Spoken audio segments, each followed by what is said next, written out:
It's interesting that just like, look how hateful they look. And I've been to many queer rallies. I've been to trans rallies. I've been to a lot of that kind of stuff. And nobody looks as hateful as that woman's face does right now. The guardians of divinity are here. What in the world? Basically trying to woke-splain that. Woke-splain. Trademark it, Brenda. That's good. Woke-splain. Ooh, I love that. Ooh, woke-splain. It's just fun to say. Say it. Woke-splain, woke-splain, woke-splain. That's good. You can complain until you're blue in the face. You can complain until there's only 2 genders, but nobody's taking that seriously. From straight A to double D's, it's the queer's fault that my son isn't learning at school. I don't have concerns for my son's safety, for my other children's safety. I don't have... That's very lucky, and it comes from an incredible place of privilege to say that you're not concerned for your student's safety, or you're not concerned for your child's safety, because not everybody can say that. You know some of these children, and you obviously know your daughter and your children. Would you characterize any of them as doing this out of a dislike for gay people? No, and I will tell you, I get emotional when you say that, because my sister's gay. We have family who's gay. That is not it. It's about them knowing that there's lines being crossed and people being pushed to feel a certain way. And we all need to live our lives, and I've taught my kids that. You cannot judge somebody, but it's one thing to feel like you're getting things pushed down your throat. Right.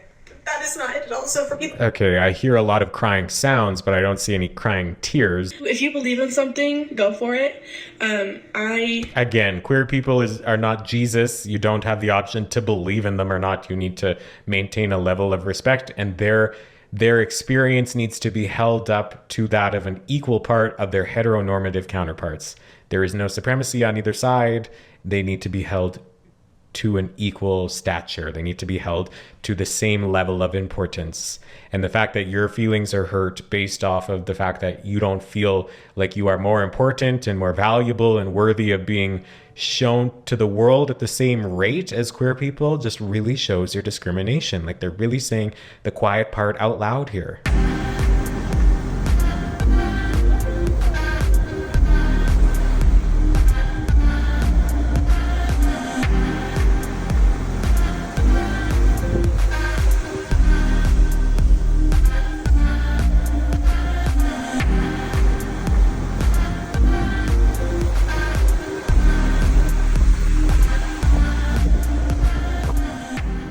Hello babies and welcome back to my channel. If you haven't been here before, hi, my name is David and this series is called Dismantling Hate. So what we do is we sit down, we watch some hateful nonsense that we see online, and we talk about it from both a comedic perspective, an educational perspective, sometimes a neuroscientific perspective, but also just a debunking logistic attitude that we bring to the table here for Dismantling Hate. There is no shortage of hate on the internet, and today we are continuing our journey with looking at the YouTube channel called Gays Against Groomers.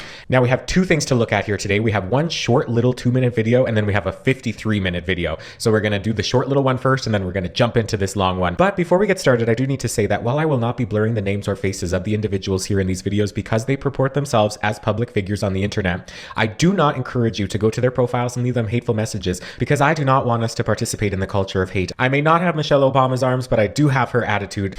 It's such a funny sentence, that one kills me. I may not have Michelle Obama's arms, but I do have her attitude, and when they go low, we go high. So without further ado, let's get into this video. It is called Drag is Not for Kids. Drag is for all ages. You know why? Even from the fundamental perspective of just the development of the human brain, you want bright things, you want shiny things, you want sounds and movement and objects and puppetry and theater and movies, and like all these things have been shown by various different studies to further the development of a human brain. So why wouldn't you want to participate in theater that is drag? Because of course you can have inappropriate drag for children, and that would take place in an 18+ event. But can't you imagine that people can code switch and have 2 different performances, one for a Friday night in a club and the other for a Sunday morning in a library? Like, we can give these performers a little bit more credit than that, I think. But I'm probably stepping on all the things I'm about to say in this video, so let's get into it. All right, here we go. Hey, how are you doing? So can you just tell us why are you out here protesting today? I'm here because drag is not for kids. We have over here an event,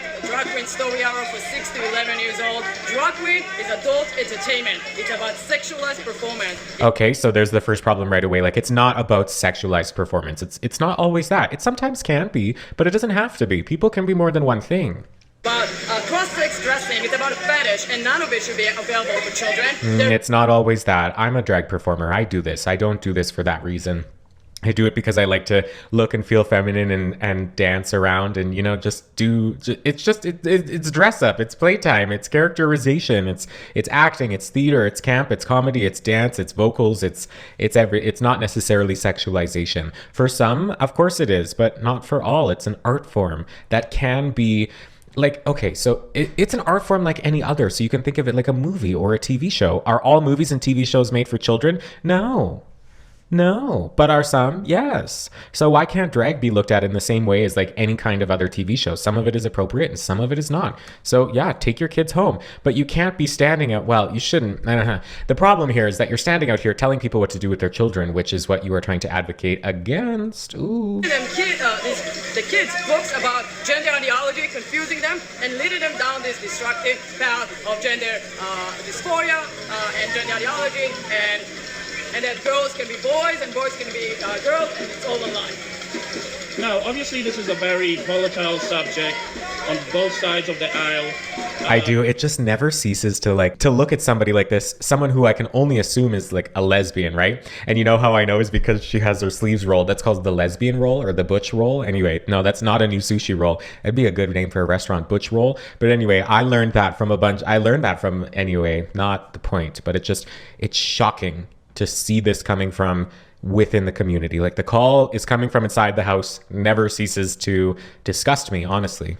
Do you see there being a middle ground between what the progressive left wants and, for instance, what the conservative right wants, and what that would look like? For instance, do you believe gender ideology should be taught in schools? No, I don't believe. I am representing an organization called Gays Against Groomers. I'm the New York chapter leader. Yeah, we know. Gays Against Groomers is a coalition of gays and lesbians who are standing up against the sexualization, indoctrination of children under the guise of LGBT. What is happening? The reason they're teaching these children about gender ideology is because they're trying to normalize pedophilia and using us as shield. No, that's disgusting what you just said. And you ought to, like, I say this, I usually only say this in a comedic sense, but you ought to be ashamed of yourself. You ought to be ashamed of yourself by saying that all drag queens are perpetuating that P word that I can't say on YouTube because I don't want to be demonetized. It's like, it's not true.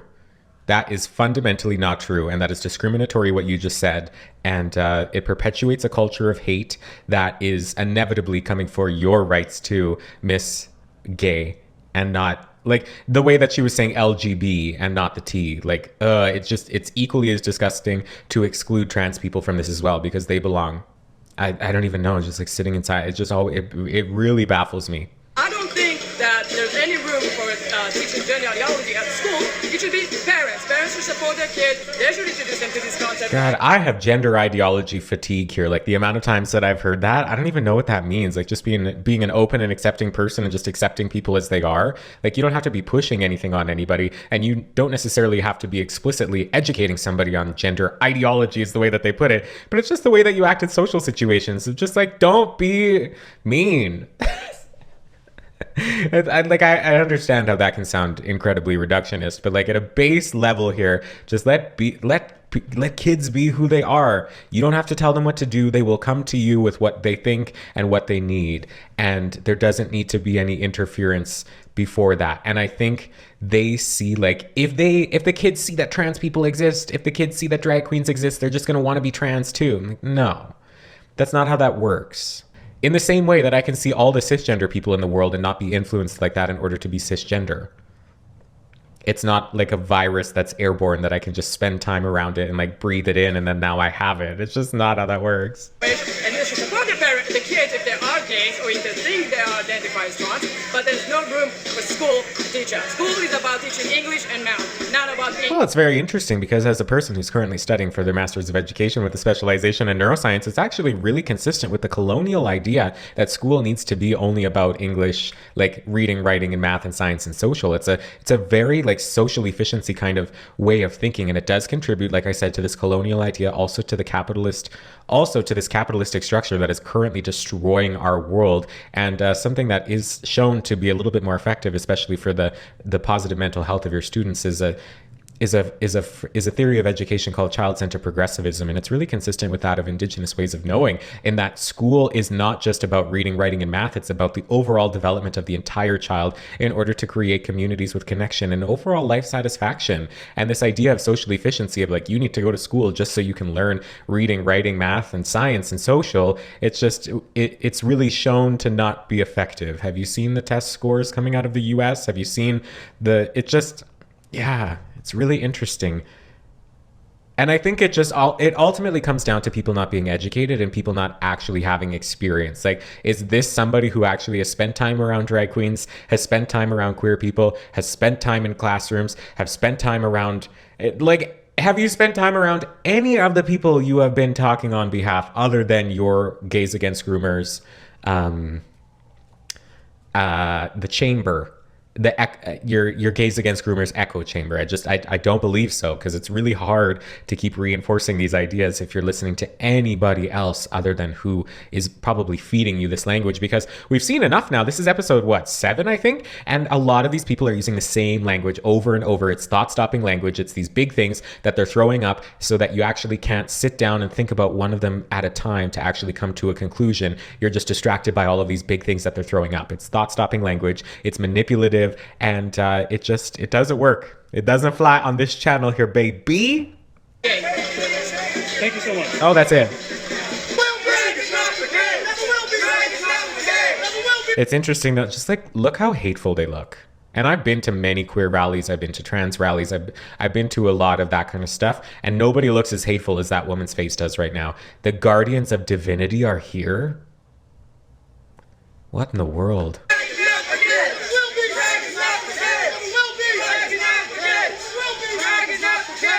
It's really interesting. Like, drag can be for kids and drag cannot be for kids. It's like saying movies are not for kids. Movies are not for kids. Not all movies are for kids, but there can be some movies that are made with kids in mind. Like, why can't there be drag shows? Why can't there be drag shows that kids... Okay, well, I didn't want to... Why can't there be drag shows that are built with the idea of children in mind? And, like, why can't you build a drag show, like a theatrical production? It's no different than, like, TYA, which is theater for young audiences. There are theater companies that focus on theater for young audiences and travel around schools and do that kind of stuff. It's puppetry, it's big, it's theatrical, it's campy, it's funny, there's singing, it's very kid-centric. So why can't the same thing be true for drag? It's essentially the same thing, but they're threatened by a diverse gender expression because they're really woven into this deep colonial idea that's upholding the patriarchy. And I've said this before, but their rights are going to be next up on the chopping block if they're feeding these trans people, these drag queens, to the conservative machine that doesn't give a rip about their rights. Anyway, that's my soapbox. I think that's drag queen story hours, child abuse. It's just, that's very hyperbolic. It's wrong. It's inflammatory. It's straight to jail with you. Like, that's just not even close. Okay, now next up, here's that 53-minute video that I was talking about. I thought we would get through that one a bit faster, but it turns out we didn't. So this might be a long one. So if you want to pause, then, get a nice snack. I have my iced coffee here. So now we're going to look at exclusive report. Straight students punished during drag month at Washington school. Can't wait. Ooh, expose. The Gays Against Groomers News Network. Give me a break. Oh God. Okay. Beginning in June, Kala'awa Secondary, a school in Silverdale, Washington, kicked off their Pride Month. This year, their efforts were noticeably more prevalent throughout the school and in lessons than years prior. Okay, according to who? Like, all this is so very anecdotal about this one secondary school in Silverdale, Washington, and it's not some big systemic thing that's happening. Or rather, it could be, but we don't have proof of that in this moment based off of this information. The audio kills me. The socio-political climate in the schools was noticeably tense. Many students found the excessive focus on LGBTQ+ interests to be divisive and distracting. I don't know if I believe that. In an effort to express their feelings, several students began wearing shirts that proclaimed there are only two genders. I've had people scream that at me at the train station. It's...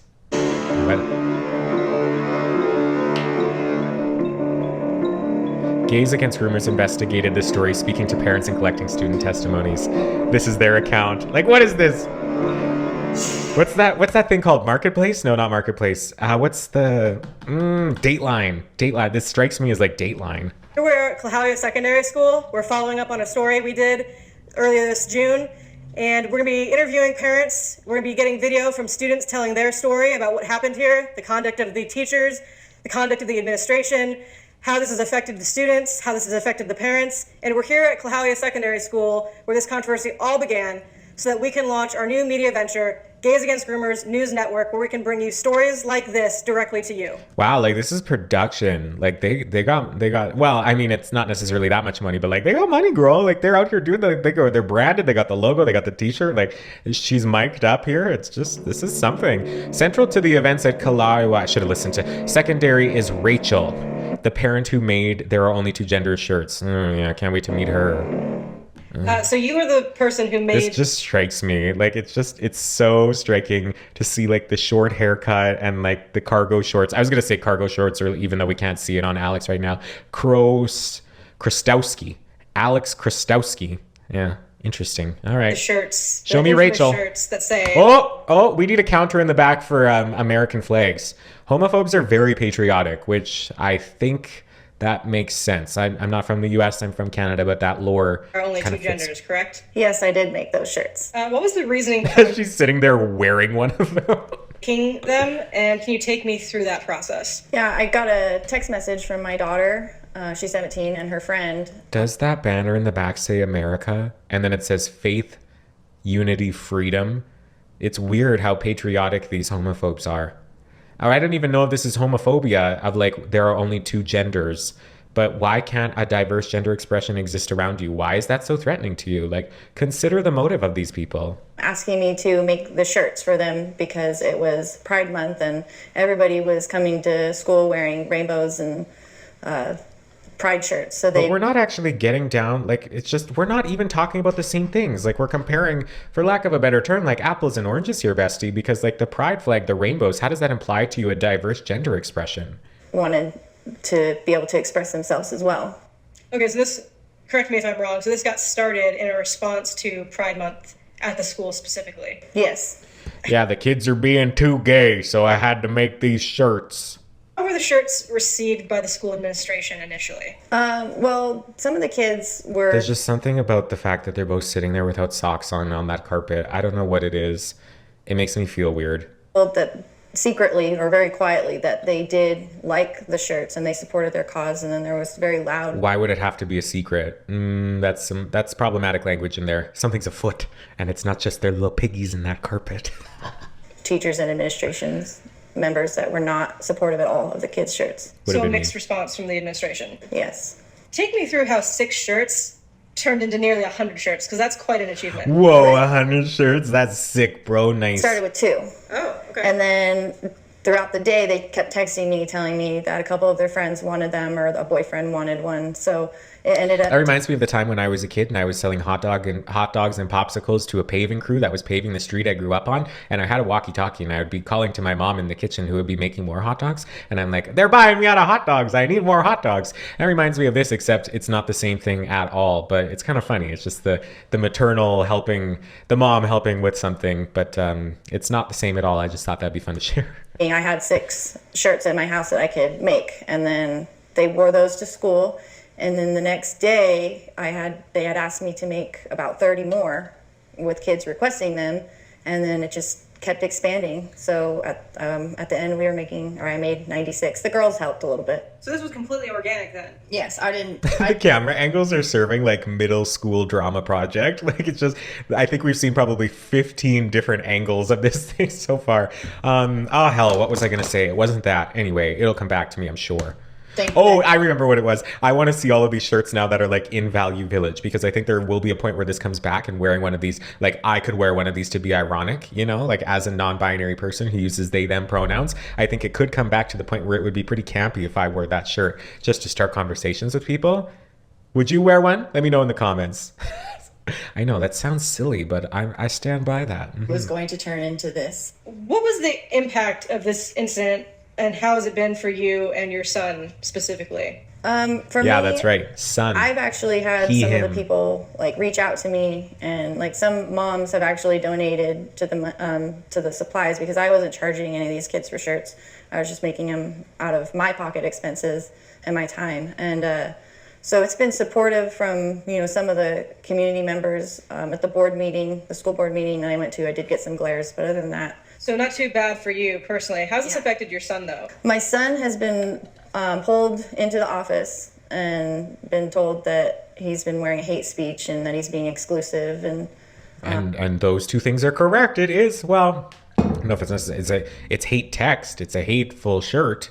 Because what about me? And these videos aren't about me, but I'm my own context because I'm me. You get it. But I'm a non-binary person. So I lay eyes on this shirt and then I just disappear into thin air, or I just turn to stone as if I just made eye contact with Medusa. I don't know what it is hateful. It is hateful. I can say all these funny things, but it's hateful. It's just, it's been, I think, harder on him, but he's handled it very well. In what ways did the school behave appropriately in this situation, and in what ways did they not behave appropriately? This character, Alex, I think is her name. Yeah, her name just kills me. It's just, we're very uncomfortable on camera, and I get it. It's not something that you're necessarily born with. The reason that I'm comfortable talking to you right now on camera is because I have practice, and they don't necessarily have practice. But it's just, I don't know. Something really just makes me laugh about this. By allowing them in the end to wear the shirts, I think was appropriate, but pulling kids out of class or making them turn the shirts inside out was inappropriate. We had my daughter was wearing the shirt in the same class as her boyfriend, and they didn't have any issues, but that same teacher had issues with middle schoolers wearing that same shirt. So it felt like they were targeting the younger kids at the school that was wearing the shirts. Why don't you walk me through how different teachers reacted to this? So it sounds like there was a mixed response. Is this person wearing a chest binder? I'm so confused. And it's not my place to comment on that. But what? The call is coming from inside the house, Mary. God. Did any teacher specifically act in a very inappropriate way? Yeah, there was a special education math teacher, Miss Allen, pulled my son and two of his friends into the office, saying that they were their shirts were hateful and his hate. Shout out to Miss Allen, love you. Speech, and that they're being exclusive and basically trying to woke-splain that. Woke-splain, trademark it, Brenda. That's good. Woke-splain. Ooh, I love that. Ooh, woke-splain. It's just fun to say. Say it. Woke-splain, woke-splain, woke-splain. That's good. That's good. He's being hateful and just being, all the other kids are, they're going to commit suicide or whatever because of his shirts. How do you feel about that? Well, it has the potential to have a negative effect on people who feel like they exist outside the gender binary. How can you not see that? Was this teacher punished to your knowledge? Were they reprimanded in any way? Why would they be? I have not heard anything from the school about that. Why would they be? Why would they be? They stood there and said, "Hey, looks pretty hateful. What's going on?" That's not something to be reprimanded over. That's just a conversation that's had in a school. Tell me about it. The only reason I know about it is because my son has a video of it. We're coming up on the next school year. Do you have any concerns going forward? A little bit, because my son quite possibly could be in that teacher's class. So I feel like maybe, she already doesn't like him. So that might be held against him once he's back at school. So you're concerned that a teacher will target your son next school year because of... Well, not liking somebody and targeting something are two very different things. It's just, I am very uniquely positioned to be commenting on all of this because I am a teacher. I have been a teacher. I am currently not teaching because I'm pursuing content creation and performance and this kind of stuff here that you're watching on my YouTube channel. But it's really interesting because I've had parents that didn't like me, and I have been in situations where it would have been easy, or maybe not necessarily easy. I have been in situations where I have been treated so poorly by a parent. This parent that we've been looking at here could have been a strong example of what I'm talking about here. And it's really not that hard to not take it out on the kid. It's not.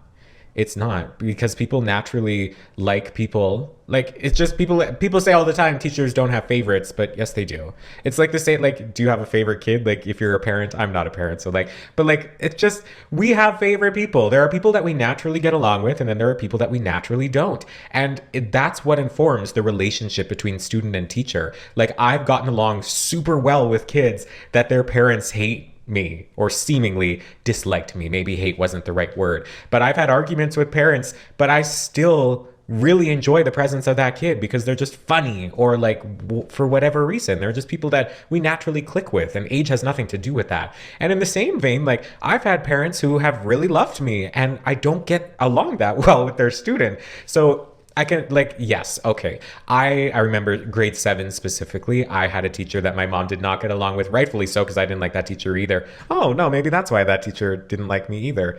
It's interesting. It's very just throwing a blanket over the fact that it's very contextual, the relationship that develops between students and teachers. It's not just necessarily informed by the relationship with the parents. Yeah.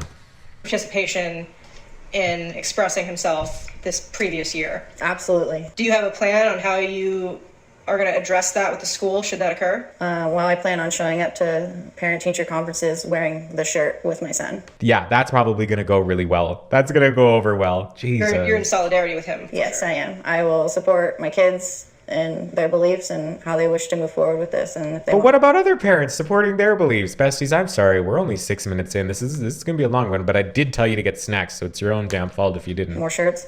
I'll continue to make more shirts. What do you want people to know the most about your experience through all of this? I feel like there's definitely a double standard when it comes to the support of straight kids and the LGBT plus community. But what are you talking about though? Because like straightness, like straight is talking about your sexual orientation, but the shirt you're wearing is talking about your gender expression. It really illuminates the fact that these people are not actually educated on the topics that they think they are fighting for or against. It's not the same thing. Being straight and being trans, you can be straight and trans. You can be gay and cis. These people just don't understand. It's not that. And that's to say too, like, these videos, it's not meant to be hateful, because I want you to have practice actually listening to ideas like this, because honestly, I've met this parent before. I've had 100 of these parents. Well, no, not 100, actually, that's a lie. I've only had maybe 3 or 4 parents that have been like this.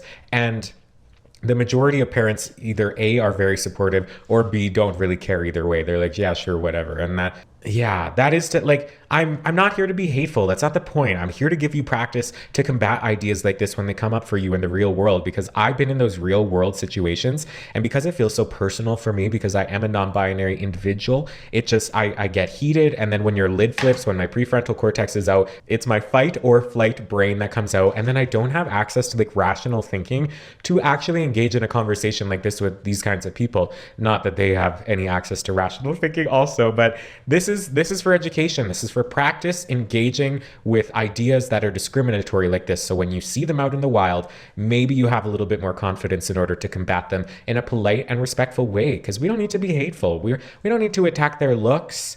We're going to attack their little bare feet. I don't know why it was really traumatizing for me to see their feet on that carpet. I don't know what that is. The community, it's that we don't get the same support at the school. There's not a straight month. It's, Yeah, 11 months of the year, straight month. The whole world is straight month. Ugh, I hate that argument. We have these kids that are just trying to, be represented, and they are not being represented in the school. She just said that cisgender people aren't represented. Have you looked around at the world? Like, literally, have you looked around at the world? Men's and women's washrooms, men's and women's sports. Our whole world is built for cisgender people. You have that. The problem that you have now is that there is another group of people who's looking for equality. We just want the same. We just want sameness. There doesn't have to be a sense of supremacy on either side, but they're uncomfortable because they feel their supremacy dwindling. And that can be very stressful. And I can understand that, because when it's challenging to your ideologies, it feels personal when it's not necessarily personal. It's not personal, it's just drag. The LGBTQ plus kids are. And I just want to help support my kids. But who's your problem with? Is it the LGBs or is it the Ts? But like, there are only two genders. You're really only attacking non-binary people, right? Or people, like, you're only attacking people who exist outside of the gender binary. A lot of trans folks fit within the gender binary, but I happen to be a trans folk who does not fit in within the gender binary. So this shirt is really only speaking to people like me. It has nothing to do with the L's, the G's, and the B's. It's only the T's that don't fit into the G's or the B's. Good God. And my kids' friends. Could you walk me through a little bit? Who's in the kitchen? Hilarious. Can you imagine being like the teenage kid listening to this conversation going on in the living room? Like, oh God, talk about life-changing in the worst way. The political climate at the school, what has that been like? And why do you think it came to such a head this year? Well, in the past couple years, they've taken away the prom king and prom queen. They just have court or royal court or whatever. Oh, so I love that. They don't have the gender in that anymore. So they've taken... And why is that so upsetting to you? Like, honestly, consider the motive. Why is that upsetting to you? That away, and that was, I think, last year. And it just keeps expanding. It's just more and more keeps going into the schools with the LGBTQ stuff. And like what though? I just don't want it in the schools at all. I mean, this is not the right place for that. This is, Well, school should reflect life, so it is the right place for that. But no, like honestly, who does that? It's called the universal design for learning, and there's a term in education, or there's a term in like city planning. It's a concept that's widely used. It's called a universal design for learning. And what that means is, if we think about a staircase, right? A staircase isn't necessarily accessible to everybody that would need to access the building that is on the other side of the staircase, right? If you're a wheelchair user, you can't use the staircase in the same way or at all as somebody who has the use of their legs and can use stairs without assistance. But then you can picture, so that is not a universal design for learning, but then you can picture a staircase next to a ramp, right? So you have the stairs for people who can use the stairs, and then you have the ramp for the people that can use the ramp, right? It's both options existing simultaneously. That is still not the universal design for learning, because the universal design for learning is just having the ramp. Because if people can use stairs, they can use the ramp. So it's almost like the people using the stairs can use this differentiated piece in order to access something, and they don't even really notice it, because it's not something that is specifically made for them, but it's made to include everybody. So if you're really gunning, if you're a cis man and you really want to be the prom king, you're telling me that you wouldn't be interested now because you would just be part of the royal court and you were really jazzed to be the king, and now it's not the same? Like, no, I don't think that. I don't think kids care that much. I think it's Miss America here who's really pressed about that it's just a gender diverse thing being introduced into the structure of schools. So anyway, the universal design for learning has been around for a long time, but what I like to call it is a universal design for inclusion. And the way that we use our language to construct our world can really be done in a way that is inclusive. So I love to look at that as the universal design for inclusion, and that's what she's upset about. Consider the motive. And to learn, and they're not learning. My kids have fallen way behind. This attitude. But that's, oh my God, this is going to take us so long to get through, but this is like such an interesting educative conversation. And I'm quite literally studying all of these concepts right now. This idea of social efficiency, and that you're only supposed to learn reading, writing, math, social, and science in schools, is quite literally the reason that these kids are falling behind. Because in order to have a well-rounded student who can actually access the part of their brains in order to learn reading, writing, math, and arithmetic, that's the same thing twice, is that it needs to be done in a child-centered way, in that you are focusing on the entirety of the child, and these social situations matter, and the way that you connect with each other matters. And you doing things like providing this divisive shirt wedges more space in between these people that should be connecting in order to learn. Wow. I'm like really good at talking. There seems to be a disproportionate emphasis put on LGBTQ issues in school. How do you see this affecting students that are not in support of it? They don't want it in their classrooms. They don't want it to be pushed on them, not necessarily because they're hateful or they're bigoted toward... You're hateful and you're bigoted even to your own kind. Again, it's just mind-blowing. Members of that community, but just because it feels forced upon them. How is that affecting them? Well, I feel like they're not learning. They're just, all they're focusing on at the school is gender and your sexual orientation. It's getting to the point of where that's the core subject in the school is. Are you kidding me? You can't believe that. You can't believe that's true. It just doesn't make sense. There are government curriculum documents that by law these teachers have to teach. They're not sitting down with the gender binary Bible, which is a fun name, but it's just not the reality. Gender dysphoria and, all the stuff that goes along with that. And it's just these kids that don't have these problems are developing these problems because it's being forced upon them every day at school. You can't just talk somebody into being trans. That's not how that works. Any examples about how frequently this comes up over the course Why is every camera angle different? I swear to God. School day, according to, your children reporting back to you at home?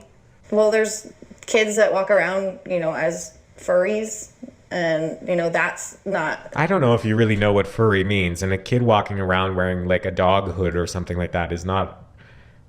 It's not a furry. And like furry is just dress up too, right? Like what are you actually defining as a furry? It's a very diverse idea. That they allow that with the dress code. They don't have any issues with that. And the fact that kids can wear basically crop tops and, no clothes, essentially. I mean... yeah. Kids showing up to school naked happens all the time. Get a grip, lady. I've said about a t-shirt, it doesn't seem fair that, just the response. And the kids, they see the pride flag constantly in the classrooms and throughout the... Oh, you mean the same way that not only a few years ago and probably even still present day that we see the we see the crosses everywhere in the school? Yeah.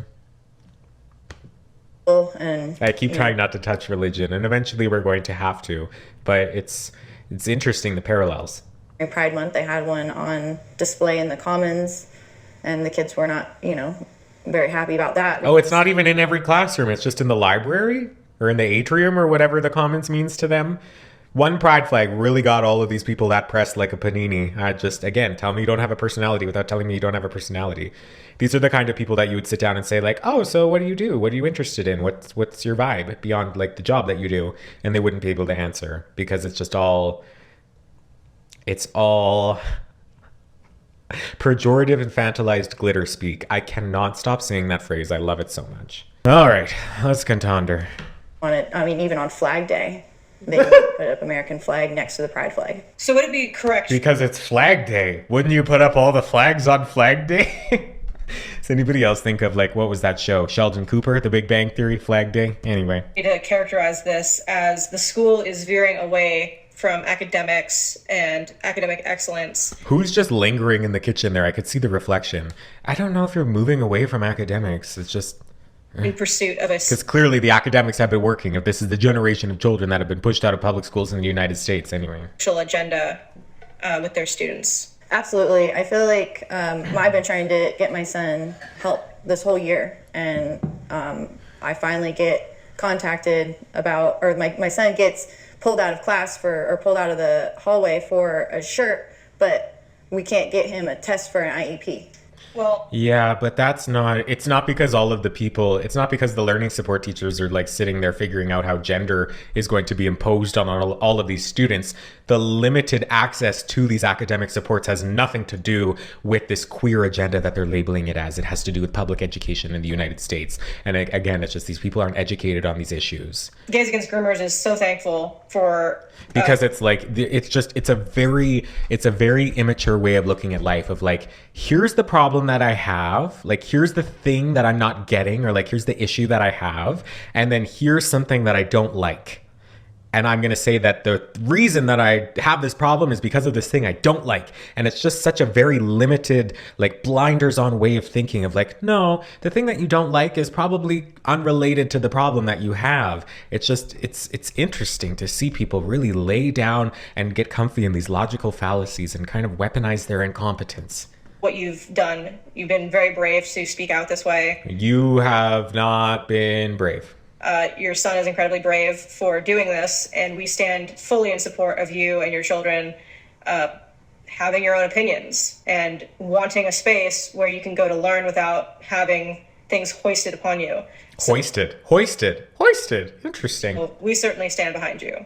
And I really appreciate you taking the time to sit down with me and discuss this today.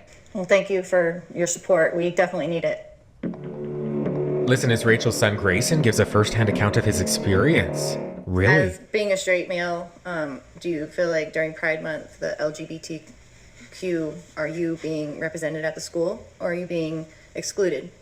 I'm being, well, excluded. Well, like the one teacher, she's saying like biologically and scientifically that there are more than two genders. And yeah, a teacher said that to me, Miss Allen. And again, shout out to Miss Allen. I'm not fully educated enough on like the biological side of gender like that, but a lot of people harp on these like X, Y, and Y chromosomes and that. Something I learned recently that's really interesting and kind of connected to this as well is that the chromosomes of somebody who gives birth to a male changes the chromosomes in their DNA when it comes to their X and Y chromosomes. So these things are malleable. These things can change with time and with nature and nurture, and it just... There's a lot more diversity than just like male or female. And even if there wasn't biological diversity of the chromosomes that implied sex, like your gender, I mean by sex, is like, who cares? What is this hurting you? How is this hurting you in such a deep way? Don't we have hobbies? She thought it was hate speech and like very discriminatory. Because it is. Because it is. And this is sad. They're talking about like I'm not saying that this is child abuse, because I don't necessarily think that this is child abuse in the way that we think of child abuse. But I think this is a form of emotional manipulation that will take this child a few years of deconstruction to figure out, if they ever figure it out. This is more manipulative and problematic than gender affirming care and celebrating Pride Month and putting a flag up in the atrium, in my humble opinion. IMHO. Against other students that didn't believe in that. Since I started wearing the shirt. It's not like Jesus. It's not something that you need to have a belief in. It's just something that you need to have respect for. They like really came to not liking me. Like really. I wasn't trying to be discriminatory of them. I feel like it doesn't matter what you were trying to do. It matters what you did do. Should have like honestly just left it alone. It's like, it's none of their business at all. I know, it was me. What do you mean it's none of their business? You're the one wearing this shirt that your mom screen printed at home. Like, what? And my two other friends. She like was holding my back, kind of like gave me a little bit nudge, and she's like, come with me. And she directed me to the office. We got dragged in at the same time. We were in the hallway walking together, and then she just dragged us in because we were. Was it dragged or directed? Right as I got into the office, I started recording. We're all just laughing about the fact that we're getting in trouble, but for a shirt. It's your choice to wear shirts. It's your message that you want to send. It's just we want to make sure that you're aware of the message you're sending. It's really upsetting that screen protector doesn't fit the phone. God. I find it comforting to focus on the wrong things, okay? She kept arguing with us, and well, the clip that you just shared, that teacher sounded very respectful, and they said, we just want you to understand what you're purporting here. It sounded very reasonable. IMHO. That what we were doing was hate speech and not okay. I want to hear that part then. Why can't we hear the part that said it was hate speech and discriminatory? Because that's been said by both this kid, and I think that was their mom we were talking to earlier. She said that same specific combination of words, discrimination and hate speech. Why didn't we have that on video, even though we keep saying it? Violation. Well, we plan on filing a complaint against the teacher that did this, because she was discriminating against my child, and I feel like that's ridiculous that the school allowed it to go on, and the school never notified me that he was pulled into the principal's office. The only reason I know is because he told me, and also the videos, prove it. How do you feel about the, maybe like prove what though? That prove that a conversation happened? You can complain until you're blue in the face. You can complain until there's only two genders, but nobody's taking that seriously. It was a conversation that was had. You could have, a teacher next year. I would say I'm not looking forward to that, and it's going to be very interesting if I do have that teacher. All right, Lacey. Another parent voices her concerns with the atmosphere. Hi, Lacey. Thank you for joining me. Oh, same house. Oh, well, I wonder who actually lives here. Interesting. I wasn't expecting it to be the same. Can you imagine having a house party? Bring all your middle-aged white woman friends, and we're going to be all homophobic together in front of the American fireplace. What is happening? So your son was one of the students wwho wore the "There Are Only Two Genders" t-shirts, correct? Yes. When did you first hear about Yes. those t-shirts being in circulation? Probably a week or so before he purchased Lacey Tapia. It rolls right off the tongue. I like that name, Lacey Tapia. the t-shirt. He had come home and said, hey, some kids are wearing these shirts. I really want to get one. Can I have some money to donate? I said, yeah. So how did you feel about your son wanting to wear it? Did he explain why he wanted to wear the t-shirts? I thought it was a good idea. He said that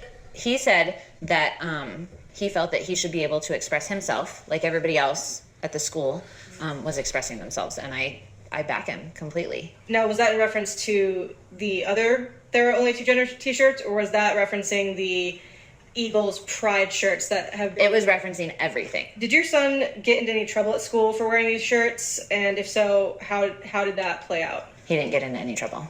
Okay, that's good to know. Yeah. Did the school reach out to you at all regarding him wearing the shirts, or did you hear from the school administration in any way? No. What has very been the boring. reaction to you and your son wearing these shirts publicly? We went to the board meeting, and he wore the shirt there. I think he was the only kid at the board meeting that was wearing the shirt. He felt all the eyes in the back staring at him. He was a little uncomfortable. But besides that, I've taught my kids to walk around with their heads held high and not worry about what other people think about. So far this interview has gleaned that this one boy was mildly uncomfortable in a board meeting, or a whatever meeting she just said.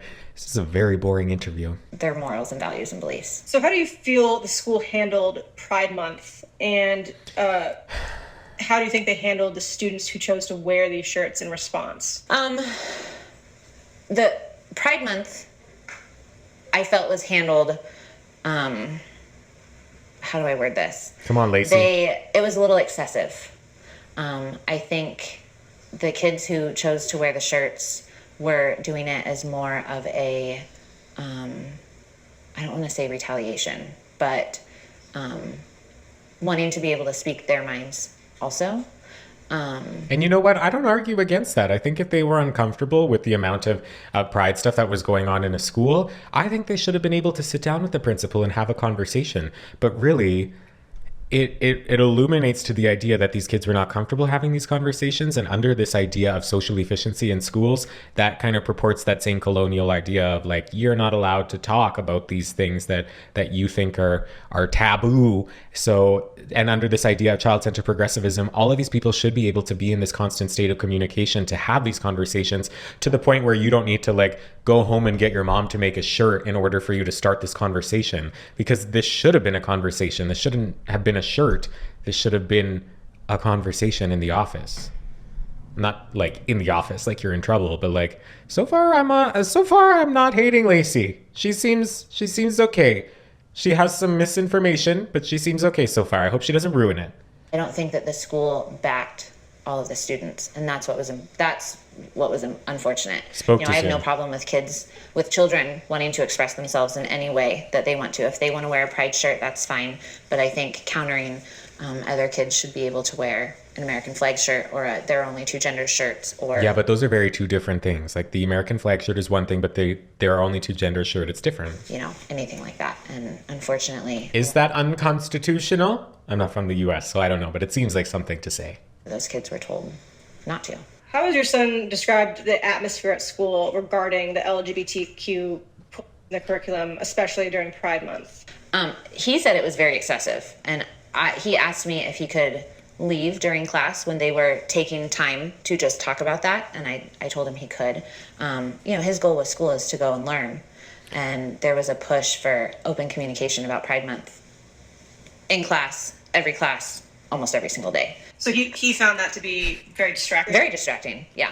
Yeah, my son has always been a straight A student, and he came out of the school... Straight A student. Hilarious. ...with 2 Ds, which was very unfortunate.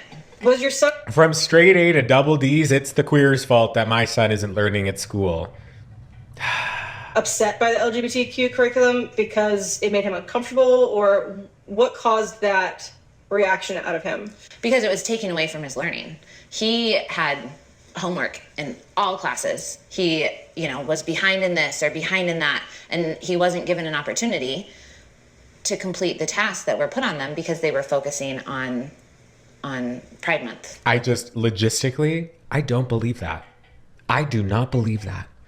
You hear? I do not believe that. Conversations rather than allowing kids to, hey, during academy, let's do your homework. Let's do this. You can go and retake this test. No homework, only gay. No. Teacher, do this with that. There were just so many distractions in that last month of school, especially during finals. So if I understand this properly, Exactly. It's the last month of school. It's chaos anyway. Was that had really had nothing to do with the topic per se, Yeah. but that it was getting in the way of academics. Yes. Oh yeah. 100%. Okay. Yeah. I've heard that Mondays at Clahalia Secondary are dedicated to DEI or social emotional learning classes. Yeah. Of which you can tell these two individuals are in dire need of. How has he responded to those classes? He doesn't like them. He doesn't like any of those. Yeah, you can tell that this kid wouldn't enjoy social emotional learning. It's really interesting. Wow. A lot of the social emotional learning that they do is directed more towards trying to get kids to find what's wrong in their lives rather than celebrating what is going good. Because you can actually critically look at the deficiency model, which is what most of our world is under the structure of today, but then you kind of border on this idea of toxic positivity by only focusing on the good things in your life as well. You know what I really got to say here, like, as much as I have disdain for most of these people, not so much for Lacey. I mean, she could still root, like, honest, like, but I don't, like, Lacey, looking at Lacey right now, I don't think she's a terrible person. I really don't. I don't think that most of these people are terrible people. I think they are doing what they think is best. However, my empathy is like zapped and gone because my empathy is guided by my discernment, which yours should be as well. Always consider the motives and reasons for these people of doing what they're doing. But I do almost really appreciate, not necessarily the ideas, but I appreciate that these things have been published because I feel like I have my finger on the pulse of your average homophobe in the middle of America. This is very educational and this is very useful, not only to me, but you, the watcher. And like, this is good. This is good. Like, it's not good, but it's good. You know what I mean? Mm-hmm. And for, 14-year-old to walk into school and have to sit there and talk about essentially made up issues at home so that he can fit in this social emotional class or the social emotional learning part. No, there's a lot of problems with that. That's not how that works. It's really hard. Obviously, this issue with the t-shirts was a flashpoint. It was probably boiling up before that. But what do you think caused it to come out so strongly this Pride Month? I think it was just the combination of everything that had been going on over the last few years. You know, kids' academics were down, testing scores were down, people were dealing. And testing scores have nothing to do with queer inclusion. All different parts of, push here, push there. And I think these kids just had enough. You think this was just a culmination of it finally being too much? They finally started just doing too much LGBTQ, too much social emotional learning, and finally kids... So what's the issue now? Is it the LGBTQ or is it the social emotional learning? Because social emotional learning is the key to everything, bestie. As much as you want to argue it, like the studies show, To the point where they're not tolerating it anymore. Yeah. Okay. Yeah. Do you feel that the school targeted any students in particular that your son might have noticed who wore these shirts? Yeah, the boy whose mom made the shirts my son is friends with, and he... Yeah, because I feel like there's probably a strong possibility you're in her damn house right now. Came home and told me that what had happened, how he was taken to the office and how he was targeted. Being taken to the office and the evidence that we saw in that video of the teacher going, yeah, you can wear this shirt, but like, bestie, do you know what it means? Like, do you really have an understanding of what you're representing here? That's not being targeted. Teachers, and one of his teachers is the wife of another teacher who has made the shirts a big deal. And not allowed them in his classroom. And so during that class, my son... I would seriously consider taking that stance if I was a teacher in this school of not allowing that in my classroom, because I would classify that as hate speech. I really would. And it wouldn't need, I would have no problem being respectful and professional, but I don't think I would allow that in my classroom. I really don't. Put a sweatshirt on. So I saw the directive from the principal telling students that they were not to change their shirt. So what you're saying is there was a teacher who was telling students in their class to cover up? There was a teacher who pulled students out of his class because there was a student in there who was offended by the shirt. So then the teacher took academic learning time, pulled those other students out, and explained to them how their shirt was offensive. So not only did he take away from those 2 students, but he also took away from the rest of his class. And that was, and so his wife. And just the way that people explain stuff like this just, again, shows that they don't have really an accurate understanding of how teaching works as a profession and how just your day runs. Yeah. Is my son's teacher. And because he heard about that incident that happened, my son wore his sweatshirt in her class. They're the ones that started the Gay Straight Alliance at Claudia. So 2 teachers at the school who started the Gay Straight Alliance took particular issue with the shirts. Mm-hmm. Of course they did. Why? She really thinks she said something there. That's just hilarious to me. Okay.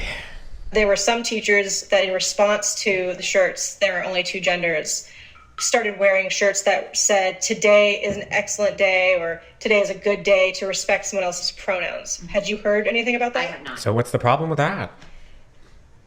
Not saying I have no proof of that, but if that is true, how do you feel about teachers engaging with their students in that kind of a way? How is that any different? How is inappropriate?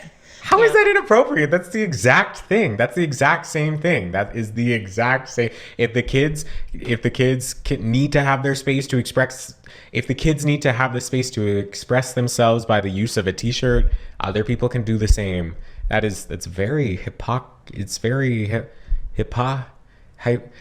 hypocritical. We put our kids in public school for reading, writing, and arithmetic, essentially. I don't put my kids in public straight up social efficiency, which is why they're not learning very well. School to find out why Miss Jones thinks that this is okay and why this isn't okay. I want my kids to learn the basics, period. So given all that happened this past school year, do you have any concerns going into this new semester? I don't have concerns for my son's safety, for my other children's safety. I don't have. That's very lucky, and it comes from an incredible place of privilege to say that you're not concerned for your student's safety, or you're not concerned for your child's safety, because not everybody can say that. And a lot of people in the queer community cannot say that for their kids. Concerns that they're going to be harassed. I'm certain they probably will, but I know that they can hold their head high. My concern is that their grades are going to continue to slip, and that the morale, well, if they can hold their heads high in the face of adversity, then they're obviously not doing that good of a job at holding their heads high if their grades are continuing to slip. Like, I'm not advocating for the bullying of people, especially students who you don't agree with, but I'm just sitting here poking holes in the wrapping paper of nonsense that I see here. The fire that my kids have is going to slowly start to slip away because they're just being pushed and pushed and pushed so much. Well, if this is that upsetting to you, take them out of school and teach them your damn self. Right? If reading and writing and arithmetic are the only things that are important to you, you can probably pretty efficiently teach the basics to your kids. Can you explain what you mean when you say morale is slipping? Kids don't get to be kids anymore. Yeah. They're given all of these things, these adult decisions to make. Gender is not an adult decision. Gender is not an adult decision. Gender is not an adult decision. Not able to enjoy their childhood. They're not able to enjoy that high school experience, that middle school experience, even the elementary experience, for crying out loud. For crying out loud. Are you listening to this? They're pushed so much to become an adult without the proper tools. Without the proper tools. Ooh, that I agree with, but I don't think Miss Lacey has the proper tools here too. So then why are we just continuing to educate our kids in the same way, even though it's obviously not working? Something needs to change. And I am of the opinion that the change that needs to happen is the progression back from social efficiency, which is what she's describing here with learning, reading, writing, and arithmetic, and child-centered progressivism, where you're focusing on the development of the whole child in order to foster positive relationships between community, because human beings are wired for connection, and anything that takes away from the connection of individuals within a community will inherently draw time and energy away from academic things like this. So these people are perpetuating the lower test scores, but they lack the self-awareness to see that. The sincerity, the innocence is just kind of taken away from these kids bit by bit because of it. So if you had a choice or say, what would you like to see from the district and from Clahalia Secondary School specifically? Clahalia. going into this next semester to help make things right? I ideally would like school to go back to the basics. We're there to learn. And you can tell with her age, like this back to the basic thing was a very big push. Probably when this individual, when Miss Lacey was of school age, this back to the basics was around the, I forget when Sputnik happened. Echo, what year did Sputnik happen? Sputnik was created in 1967. In 67. Oh, no, she doesn't look that old to me. Interesting. But this back to the basics idea kind of started then and definitely existed in schools when she was moving through, especially at an elementary level. So she wants her kids to have the same experiences that she had, which makes sense, but that's not always the best thing. That's it. The period. So no more social emotional, no more But the problem is these kids show up with all these social emotional needs and they're not able to learn the basics because they're not, no more SEL, no more focusing on, certain, I don't want to say like Black History Month, I think is very important. There's stuff like that I think is very important. Like, not to be racist, but... Stop celebrating Pride Month. Stop celebrating Pride Month. My 10-year-old doesn't understand it. She shouldn't have to come home and ask me questions about what Pride Month means. And that's... Lacey, I'm quickly losing my respect for you, girl. Kids are very, very understanding when it comes to a diverse gender expression and just who you love, right? It's not complicated for kids. It takes 10 seconds of like, oh, because that's what they want to do. And they're like, oh, okay, cool. And then they move on because they're kids. And they don't have these years of ingrained, I don't know what the word is here, ideology that you need to fight against in order to just achieve equality. I think that those are conversations to be had at home with their parents in a safe environment, not with... School isn't safe? Ooh, that says a lot. Person who I don't know. Right. Who is not vetted very well. So the teachers aren't vetted very well. Well, I mean, they're in America, but teachers are vetted more than strangers. Like that, they're vetted to an extent. I don't know what extent that is, but really, they see teachers as strangers.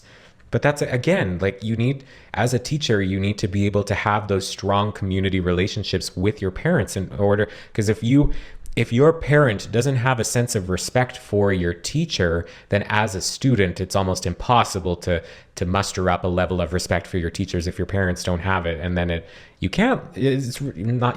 it's very hard to learn if you don't have respect for the person who's trying to educate you. So yeah, we agree on some of the same things, but the reasoning is not even close. Would it be inaccurate for me to say that you don't trust the school officials anymore? No, I don't trust them at all. Mm-mm. How do you handle that? Then take them out. Educate them yourself, Miss Lacey. Bust out the math textbook. Let's go. That's your option. It's a lot of faith and hope that my kids are going to know when to ask for help, when to tell me if something has happened. What do you want the public to know about this event that happened at your child's school? I want the public to know that people are trying to silence some people, but allow others to speak their mind. And that's taking away our kids' First Amendment right there. Yeah. I have no problem with children wearing pride shirts. I also have no problem with my kids wearing a "Nobody Can Love You Like Jesus" shirt. I don't have a problem with Joe wearing his Hanukkah shirt. If they want to express it, they should be able to. Right. It's really unless it's discriminatory. Freedom to express themselves. If the school doesn't want that to happen, they need to take it all away. So you get up. Back to uniforms, everybody. Or none of it. Mm-hmm. Well, I really appreciate you taking the time to sit down with me, Lacey. Gays Against Groomers is very proud of all the students who are involved in this, and we continue to have your back going into the next school year. So thank you so much. Thank you. Do we have to sit through another one? In addition to the shirt controversy, there was, oh God, I'm going loony here. We're halfway through this video. In addition to the shirt controversy, there was an incident on Flag Day. Incident on Flag Day sounds really funny. That's funny. Mom Katie, what? There was an incident on Flag Day regarding the American flag. Mom Katie describes the half of it's me and half of it's them. Mom Katie I think it's Katie's mom describes the incident in detail. I feel like we talked to Katie's mom, didn't we? Or is this somebody new? I think this is somebody new. Who is it? Thank you for joining me this morning, Katie. Thank you for having me. So your daughter goes to Clahalia Secondary School. No, I'm not here to make fun of somebody's physical appearance. I'm not here to do that. Yes, she does. And how old is she? She's 17 and she'll be a senior this coming school year.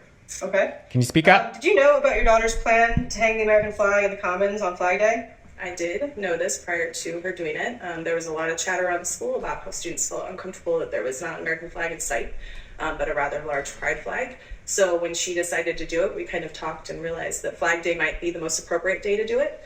And so, yeah, I did, and I supported her. It was her and 2 other friends. Okay. So you mentioned... You're telling me that in a school there was no American flag on Flag Day? Something doesn't make sense here, and as my bestie Judge Judy says, if something doesn't make sense, it's probably not true. Not to call Katie a liar, but I feel like we're missing context, because if I was a teacher in the atrium and it's Flag Day and Miss Thing walks in with an American flag and there's no American flag around, even within the presence of a pride flag, I'd be like, oh yeah, good call, let's put that up because we're in America. Huh?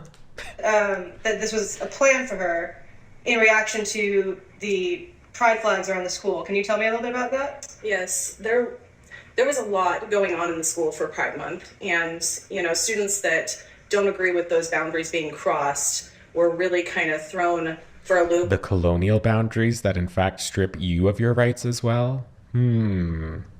Every classroom had a pride flag. There was lots of things going on regarding, pride celebrations and that sort of thing. So it was, I guess, kind of a way to show like this flag here symbolizes all Americans. This flag was put into place to represent the sacrifices made for our country. And I had actually talked to Mr. McDaniel about 2 weeks prior to Pride Month about another incident. And I was like, I'm going to take the opportunity to talk with him about what June is going to look like. And I said, well, how is it going to be for Pride Month? Are there going to be things around the school? And of course he deflected it. Well, yes, but that's per the school district, Central Kids App. Because they're, the accountability he doesn't want on his shoulders, whatever his stance is. Mm-hmm. So I had said, well, why do we feel like we need to put the pride flags up when we have American flags? And he told me, because pride flags are all inclusive of all people. And that kind of threw me, I was like, I don't agree with that at all. And that was kind of where our conversation started with my daughter and with my other students that go there, because I have 2 other students. So I don't know if I disagree with her. I don't think the pride flag is necessarily inclusive of cisgender heterosexual people, but in the same way that the American flag isn't inclusive of everybody. It kind of went back to that, that they're kind of pushing this to be an all-inclusive flag, but it's not. Okay, so the argument that you were given was that in some way the pride flag is all-inclusive, and yet the American flag is not? That was kind of how it felt. I don't really feel a reason to cross boundaries and bring pride things into school when there's already a symbol that is recognized as, that which represents our country and all the people within our country. When were you first informed that there had been an incident at the school? The incident regarding the flag, correct? Correct. Well, they're really they're digging so hard. It's getting less interesting as time goes on. The Flag Day incident, they really think they're out here doing something. I got a text message from my daughter. I told her, I said, I need you to inform me when you're doing this, because I wanted to know prior to being contacted by anybody else, right? So she messaged me and was very proud. Her and her friends were very proud. And it was actually really cool because there's a resource officer that helped them, as well as a janitor, which I thought was really nice to see that, because I feel like a lot of times these freedom fighting kids kind of feel like they can be the anomaly in the schools. Freedom that maybe fighting. They don't have the support that the other kids have, I fail to see the problem. These kids put up an American flag. Was it over top of the pride flag? Where's the actual issue? Can you wake me up when you say something of substance? Oh, she informed me, and I said, good on you. I said, just remember to be respectful, because that's what we all teach our kids, right? Sure. There is adults within a school that we need to respect. And she said, I got you, Mom. And I said, if you have any incidents with anybody, try to record them if you can, just because I want her to be able to go back on that, because things can get twisted. So. Did the principal, Scott McDaniels, reach out to you personally regarding this incident? Mr. McDaniels did. He reached out. It was probably a few minutes after I talked to Keely. I got a phone call, which I was prepared for. I knew he was going to call. And he said, I just want to let you know. I said, I know that my daughter and her friends put up a flag, and I'm okay with that. And he goes, okay, well, I've asked her to take it down, and she is not doing that. I said, well, I support my daughter if she decides to keep it up and stand there with the flag, I support her. If she chooses that she's going to take it down, then I support her as well. And that was very clear. I made that very clear multiple times that I was going to support my daughter. And I did ask him at that time, I said, what is wrong with an American flag being put up in the school? I said, that should be everywhere within the school. You know, that's what gives us our rights and, again, a symbol of our country and our freedoms. He said, well, everything that gets put up in the hallways has to go through routing, right? It takes a day or so. And I'm like, okay, but this is an American flag. What anything else could it symbolize, right?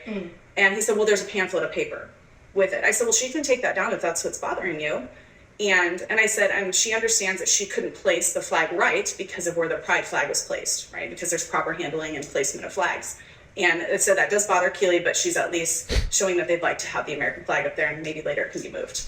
So that was it. Again, I reiterated, like, I supported whatever. We're missing a lot of context here. I'm almost positive, because like it does not make sense. It doesn't make sense. And in the same way that this principal would not immediately 3 minutes after know that this one specific child hung up the flag unless there was a scene being made by this child. Like in a school, anybody could walk up and like pin a flag up in the hallway. Nobody's going to know who did it. It's not going to be something that's like important until the end of the day when the principal's walking the hallways being like, oh, that wasn't there earlier. They just wouldn't know that that happened unless there was an accompanying scene made by the student. I know we're missing context. And that was kind of where it was left.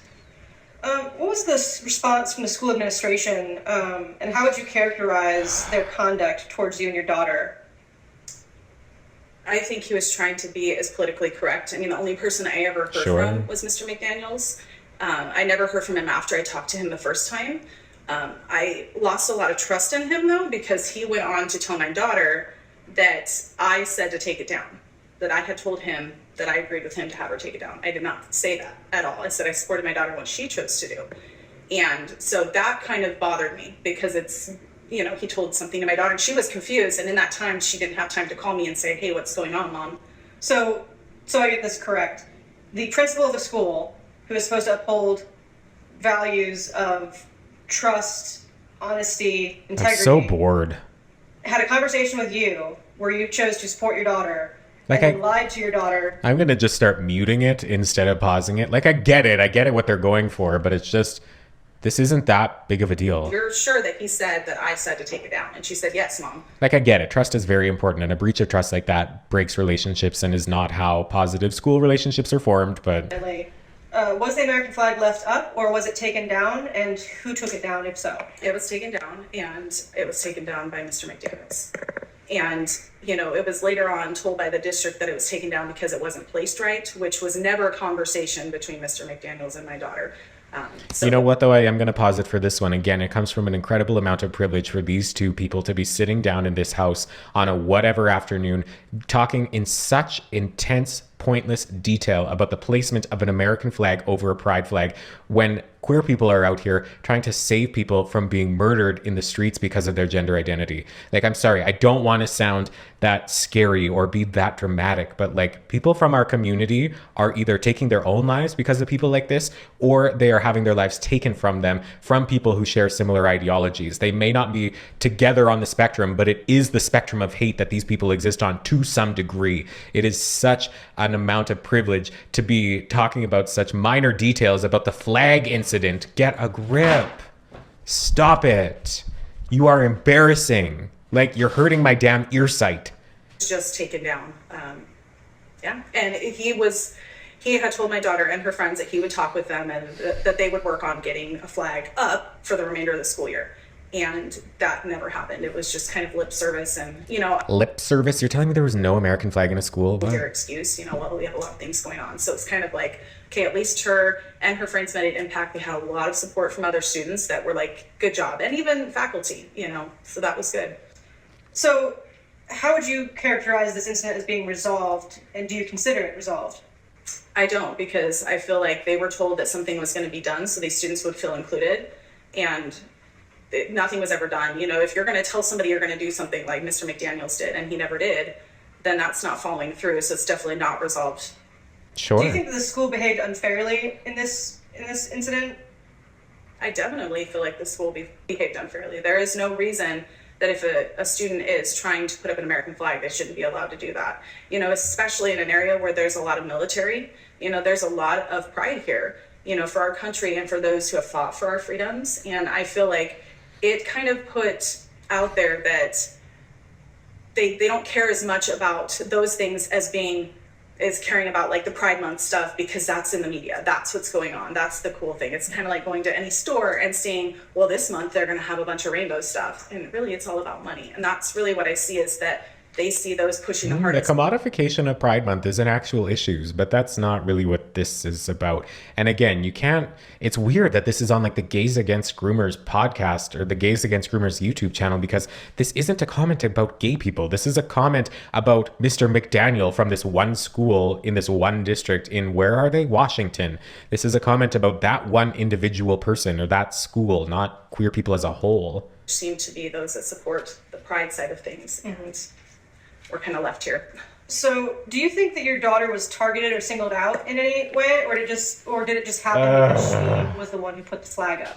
I think that it was just because she put the flag up. Of course it was. That's this whole incident. Like she's been targeted, you know, and she didn't have any incidents after that with any other students or anything. So I feel like it was just that her and her friends happened to be the ones that did it, and so they were gonna obviously reprimand them or talk with them about it. Did your daughter wear the shirts that were going around Hialeah Secondary School that said there's only two genders? Was she a student that participated in that? No, she was not. She didn't think they were cute enough to wear. I'm just kidding. But really, she was like, I'm going to make my own, so it's different. But it was the end of the school year, so she didn't. So to be honest, if it would have been her style, she probably would have, but she didn't. Okay. But she did support those students. So. How would you characterize the political climate more broadly at Hialeah Secondary School? I think the political climate is really obvious there, and I feel like it's kind of appalling to me. I feel like I'm the first person in existence to actually watch this whole friggin' video. Like, I am so bored. But I feel like we need to finish it here because I can't take anything out of context. We need to actually watch it all in entirety. Can figure out people's political views when it comes to a teacher. And that was actually something I had talked with Mr. McDaniels about prior to this incident, you know, a couple weeks prior when I talked to him. And I'm like, what can teachers do? And he said, well, they're not supposed to wear anything that shows their political affiliation or talk with students about that kind of stuff. I said, okay. I said, but don't you think if somebody wears some sort of pride shirt, that kind of can show people, you know, more or less how they feel about certain things? And he said no, and again, went back to the fact that the school district, you know. Because, like, pride is political, but showing your acceptance of everybody, it's actually really sad and really telling that the idea of somebody who supports pride is somebody who is inherently liberal, to show that, like, conservatives, well, okay, so I'm in Canada, so we have conservatives and liberals is kind of like the right and the left, and they have who? Republicans and Democrats. So then, like, the Republicans not right, Republicans are red, Democrats are blue, so I would be a Democrat. Yeah, democracy, Republican. I think I'm getting that right. My apologies if not, I live in Canada. But anyway, it's really telling to say that, like, only one side of the political spectrum is accepting of queer people, so that if you're accepting of queer people, it inherently, it shows these students your political beliefs when it shouldn't. Why shouldn't everybody be supporting everybody? Your discrimination is showing. And those kind of things. And I will mention that, you know, when it comes down to those students wearing those two gender shirts, I really felt like a lot of those faculty that supported the pride shirts really slapped those kids in the face, if you will. So you mentioned pride shirts. Yeah. Was these just shirts that people tended to be wearing, or was there an actual pride shirt going around that people were wearing? So there was at one point. So there was a pride shirt that says, Eagle Pride, and it has, you know, the eagle, like the Hialeah Eagles, and then it says pride with, you know, the rainbow flag, right? So that had been something they had been wearing, faculty and a group, because I think it's a group. Is that made by the school merchandise store? Or? I couldn't tell you, to be totally honest with you, but they're all the same. So wherever they're getting them the same. They're made. And well, why couldn't it have been just somebody's mom who was making them like the other ones? Because as far as you're aware, there are only two gender shirts was a reaction to the Eagle Pride. I think it had something to do with it. I think it goes both ways. You can't wear these pride shirts and these kids not have a chance to show how they feel. And, you know, there was the shirt that after the two gender shirts were allowed, you know, Mr. McDaniel said, don't bother these kids. there was faculty going around with a shirt that says, "Today is a good day to recognize somebody's pronoun." I would wear that. Faculty wearing it. And I thought, to me, that's a reaction to those two gender shirts, and that makes students feel super uncomfortable. And when I'm sorry, but if you're wearing a shirt that says there are only two genders, you should be uncomfortable because that's discriminatory. And I'm sure that goes against some sort of amendment. I don't know. I'm not from the US, but that's where I feel like the political climate, because to me, you're creating this diversity and this tension for these kids. I've had it, my son that went to Klahowya, he's like, "Mom, I don't even feel I can Actually, you know what? I would disagree, because if I was running that school, or if I was able to if I in my world, those shirts in my world, those shirts, those two gender shirts would have been disallowed at schools, so the teachers would not have needed to retaliate in a way of wearing those other shirts. Because in Canada, or maybe not Canada, I know it's in Alberta, the province that I live in, it's called the Safe and Caring Schools Act, and wearing those shirts saying that there are only two genders would go against that. There is legislation in place that prevent people from engaging in such blatant discrimination like this. my counselor, because she supports certain things that I don't support. You're telling me the counselor is liberal? Oh God, like we didn't know that. I don't know, when you have faculty that pausing every 8 seconds, because the more educated people are, inherently the more liberal they become as well. So like, and what? Reacted to the two gender shirts by wearing those, what are you creating for those kids that have traditional values that, don't necessarily feel like Pride Month should be in the school? Mm-hmm. And now, some of these children, and you obviously know your daughter and your children. Would you characterize any of them as doing this out of a dislike for gay people? No. And I will tell you, I get emotional when you say that, because my sister's gay.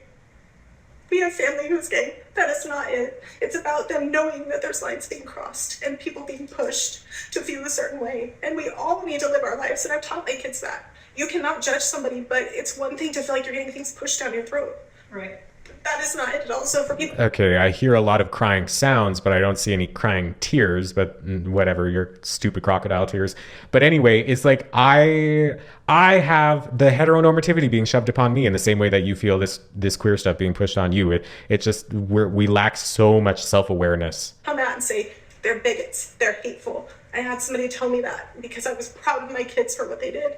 And it's like, my kids are not hateful. My kids have friends that are gay, but they do their thing and they do theirs. And that's okay. No, it's not. Disengaging from hate like that only yields power to the dominant group, which in this case is the heteronormative people who have been running the world for however. Actually, not that. Anyway, not the point. Again, lots of crying sounds, but no crying tears. We're grooming and telling these kids that they have to accept this. That's not right either. Yeah. And they're kids, Well, Gays Against Groomers absolutely supports you, and we're so proud of your students for doing this. Do you have any thoughts? Oh yeah, wipe all the tears. Going into this next school year, this being her last year? I think that Keely, my daughter, she is really going to thrive because she's found her footing. Oh, that's lucky. Queer kid. That's lucky that she's going to thrive, because these queer kids in this school are not going to be thriving. I'll tell you that much. God, 13 minutes. She's ready to take on these real world experiences, right? Because she is going to graduate. So she's at the point where I've got to talk with her about these things. And so I feel like she's going to be okay. Now, my 3 other students, I pulled them from Central Kitsap. So you pulled your students? Yep. I pulled my youngest daughter last year, and we homeschooled last year, and that was because of an incident in an elementary school, and it was kind of, swept under the rug. And my 2 boys, they don't want to be a part of this. They feel like these social issues are overtaking their learning. I have one older son who is dealing with mental health stuff, and he's trying to get a cope on that, but then when he goes to school, you've got all these social things coming into play, and he can't deal with trying to take care of his mental health and then dealing with all this other stuff. And, but you come into the fact that practicing dealing with all that other stuff will give you life experience to be able to figure out your own mental health problems. And like the community of school is very informative of dealing with your own mental health problems. And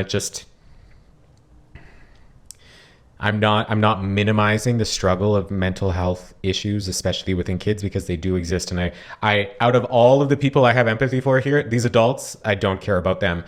It's the kids who I do feel empathy for. And those children in particular, I do feel empathy for, because they're being raised and surrounded by hateful bigots like this who think that they are not being the way that they are. And they're raising kids to be hateful, and it doesn't get any better for these kids. It does not get any better for these kids, because at some point somebody has to break the cycle of discrimination, and that takes an incredible amount of effort, and clearly these two women were not able to do that for themselves. The school's not supporting them. The school's encouraging this tension that's not safe for them. So I don't feel like my students are safe as freedom fighting kids within the school district at all. Freedom fighting? That term makes me sick, even though I love alliteration. And you know what? As is your right. If you want to homeschool your kids, bestie, you go for it. So when you describe them as freedom fighting, how do you mean that exactly? Are they going in here looking for a metaphorical fight, or yes. Are they just trying to... She waltzed in with an American flag. ...stand for what they believe and do it in a proud fashion? Right. Oh, I've always told my kids that they need to respect other people, but hold the values that we have established in our family, you know, on the forefront of their mind when they make choices throughout their days. My kids have never been ones that are going to physically fight or that kind of thing. They're just going to stand up for what they believe is right. Mm-hmm. And, you know, not to be pushed around by other people, you know, and be groomed to feel a certain way. It's okay to have a difference. But then what if the other side of the equation is also raising their kids to not be pushed around by other people? So then you get two people that are like, I'm not going to be pushed around by you. I'm not skilled in conversation. I don't have an understanding of logic in the world. So eventually, what is that inevitably going to lead to? Like, how do you see this actually working out in real life? It's just the way that you're educating your kid doesn't open them up to think outside of the confines of which they have been raised. And my God, what a boring and lackluster life if you can't get out of the box of which you've been raised in. Ugh. Opinion. And that's the point, is that the freedom to be a free thinker, right? And to understand that the next person next to you might not believe the same thing as you, and that's okay. It's called respect. And, you know, knowing but inherently you're not showing respect to this group of people. That's the way to have a healthy country, is to respect others. Yeah, because America is the image of a healthy country. That's what you're working with right now, Miss Thing. I forget her name. Bring back Lacey. I like Lacey more. How your secondary school's teachers are encouraging of open dialogue at the school, free exchange of ideas, or do you feel that they are trying to control a narrative for students? I feel like they're trying to control a narrative. Most of them, not all the faculty, okay? Mm-hmm. But for the majority, I feel like if it goes the way that they want it, they're okay with it. If it doesn't, it's not okay. And so they're not supporting all students. They're trying to, I mean, I can't stress enough how much chatter there was and how much disrespect there was from these teachers to the students that wore those only two gender shirts. It's like, but they can wear a pride shirt, and you're getting upset about that. And so what are we saying here? That most of the faculty gets mad about that, but not about pride shirts? Because it's not the same thing. It's not the same thing. It's a false equivalency. I don't, you know, that to me just shows that it's discrimination. They're push these one way, you know. Is there anything you would like people to know specifically about this incident? If there's any takeaway you want people to know, what would that be? Still on the flag incident. There are a lot of kids that still understand where our freedoms came from, and they're a part of it. They have military families, and we need to support those kids and how they have these values. And it's not that they are hateful people at all. America is built on stolen land. Do we not have that understanding? Like, we are living, that's how I can say we, is that myself as a Canadian and these individuals as Americans, we are living on stolen land. We are living on Turtle Island. Our country, our separate nations are built on discrimination and stolen land and colonization and assimilation and all of these horrific, horrendous, discriminatory, racist, colonial, patriarchal ideas. And how is that something to be proud of? And how is that something that you want to perpetuate how many years later? It's embarrassing. It's that they want to get back to going to school and learning the ABCs, the 1, 2, 3s, and have these social issues out of school so that we can all get along. As simple as do, re, mi. So thank you for joining me. 1, 2, 3, ABC, baby, you and me, girl. Oh God. Okay, Katie's daughter. Oh, we're not done with Flag Day. I'm a student. I was a student who attempted to put up the American flag on Flag Day. Really, my motivation for wanting to put an American flag was due to the lack of one being visible in the commons when you compare it to how visible the pride flag was. I also believed... Because your mom said there was no American flag, and now she's like, oh, it wasn't visible enough. It's just the language is inconsistent. To include quality in our school, then what better way than to show it than with an American flag? Personally, I'm not a hateful person, so I didn't have any hate towards the flag.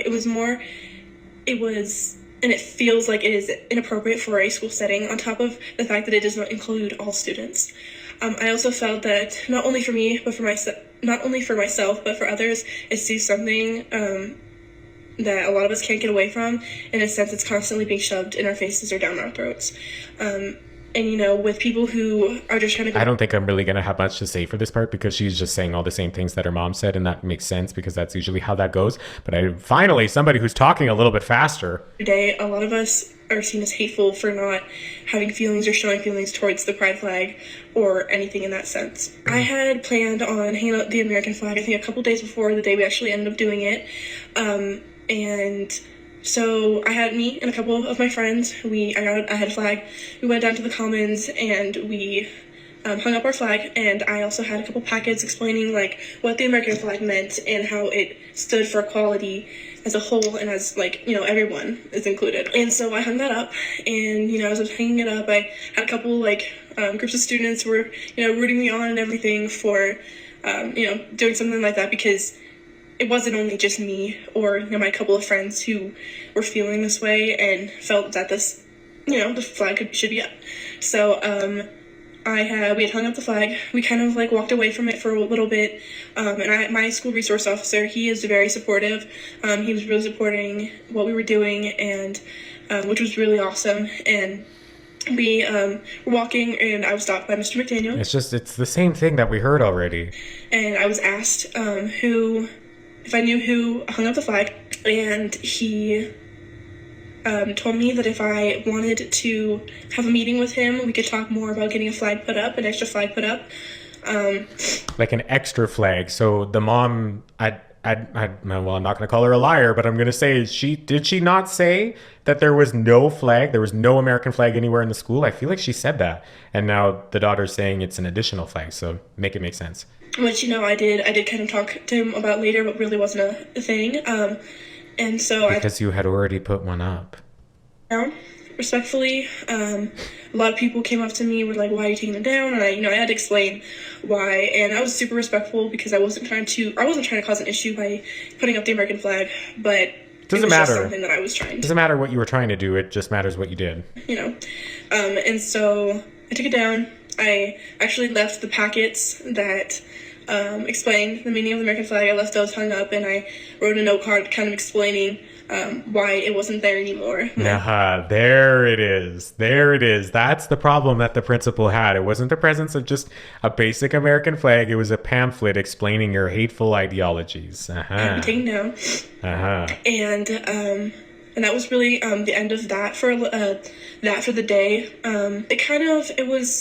It was definitely towards the end of the year, and like I said, I wasn't trying to cause issues or anything. And towards the end of that day, I actually did find out, once after I had taken it down, that some students that had been watching me, that I actually had talked to, tore down the pride flag, because they had felt that if that flag was up, or if my flag or the American flag couldn't be up, then there's no reason that one should be too. And I was not. That was not what my goal was. I wasn't trying to cause any issues with, or promote tearing down the flag, because I'm trying to be. And it's a very problematic thing to say, oh, that wasn't what I meant to do, so I'm not held responsible for that. No, you're held accountable for your actions, no matter what your intentions were. Respectful. And days after they did end up putting up a new pride flag, they put one up and then proceeded to change it a couple days later. But I did talk to Mr. McDaniel a little bit after. Is that a cross in the background? How perfect. Words, a couple days later, about putting up a flag, and I was like, it's not that we have to. It was just I was trying to get out a certain message, because if this flag can be up, there's no reason another American flag can't be. Another, again, an additional. That's not to say that there wasn't one of each. There was probably more American flags in this. So, that's my judgment here. But it's not like only the pride flag was up and there was no American flag in sight. She keeps saying another, which means additional. And I just expressed my feelings with that. And I did also talk to my mom about, we know, the whole situation, and how, I was told to be the taking down and everything, well, it was interesting because my mom never told him for me to take it down. She told him that it was my opinion, and if I wanted to stay quiet, then to stay quiet, and if not, and so that I thought was a little odd that he twisted my mom's words. It was a thing, and I just was really proud of myself, and I was really proud for my friends who stuck by me, and we were just able to get our point across, and it felt really good because, I got, and it wasn't the praise or anything, but it was the feeling of other students being able to relate, and you could tell that it's hard for a lot of people in our school because this is such a big thing that's like in our faces and it's constantly all around us. But I think the school year ended well. It really wasn't brought up after I had that one last meeting with Mr. Daniel talking about getting. Okay, well, she said it ended well. That doesn't really match up with the culture of.